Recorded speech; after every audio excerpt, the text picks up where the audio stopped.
Бәріне сәлем, және мен бүгін сіздерге өзімнің басымнан өткен оқиғам туралы айтатын боламын. Яғни бір елдің патшасынан қалай бомжға дейін айналып кеткенімді айтатын боламын. Бұның қалай болғанын барлығыңыз өздеріңіз бүгінгі видеодан көріңіздер. Ал мен көп созбай бастайын.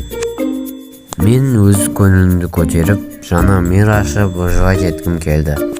Мирға кірген соң жан-жағымды бақылап көргім келді. Өйткені менің ішім бір жақсылықты сезіп тұрды. Ал мен ешқашан қателеспегенмін. Және бұл шешімім өте дұрыс болды. Өйткені мен бір үйді тауып алдым, бірақ қайдан екенін білген жоқпын. Мен бұл үйге жақындап келіп, және бұл үйдің выживание стилінде жасалғанын көрдім. Жан-жағымды байқалап, терезеден есі жоқ екенін қарадым да үйдің ішіне кіріп кеттім. Үйдің ішінде төсек, верстак, печка және сундук тұрды. Ал сундуктың ішінде ешқандай керек зат болған жоқ. Сосын мен есі келмей тұрып бұл үйден кетіп қалуға тырыстым. Үйден шыққаннан кейін мен үйдің жанынан шахтаны көріп қалдым. Және таң қалып бұл шахтаның ішіне кіргім келді. Енді алдымен жан-жағымды бақылап шахтаның ішіне кіріп кеттім. Шахтаның іші кәдімгі шахтаға ұқсады. Ешқандай артықшылық жоқ. Мен сосын сундуктарды көріп оларды аштым. Бірінші сундукта ешқандай керек зат болмады. Ал екіншісінде қаншама алмаз бен қаншама золото болды. Мен оны ашып, өз көзіме өзім сенбей таң қалып билей бастадым. Бай болғаныма сене алмай, тездетіп қашып кеттім. Шахтадан шыға салысымен бұл ақшаларды қайда құртарымды ойластыра бастадым.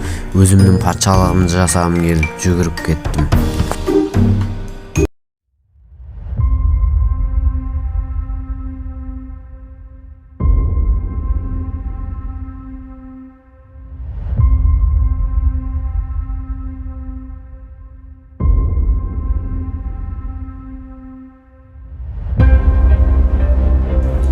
Ақшамның жартысына осындай зәулім сарай салғызып, өзімнің патшалығымды тұрғыздым. Бұл патшалықтың патшасы мен болдым. Өзімді түс көріп жатқандай сезіндім. Бүкіл зат менікі болды.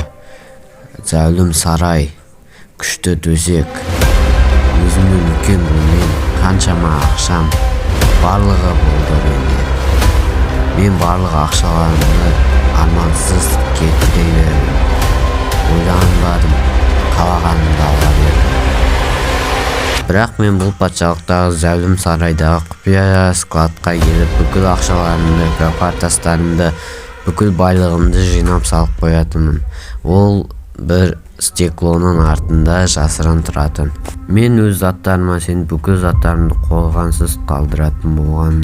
Бірақ бір күні бір сатқын адам бұл байлықтарға көзі түсіп, менің құпия бөлмеме келіп, заттарды сындырып алып кеткісі келді. Патшалықтың камерасынан бұл адам бұл жерді жарып, заттарды алып кеткісі келгені көрініп тұр.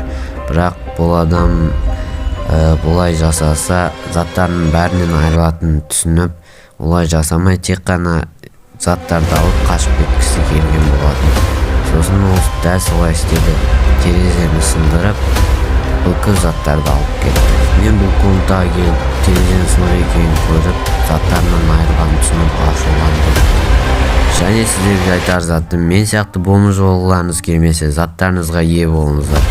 Және сіздермен болған мен Зик Геймер, сау болыңыздар.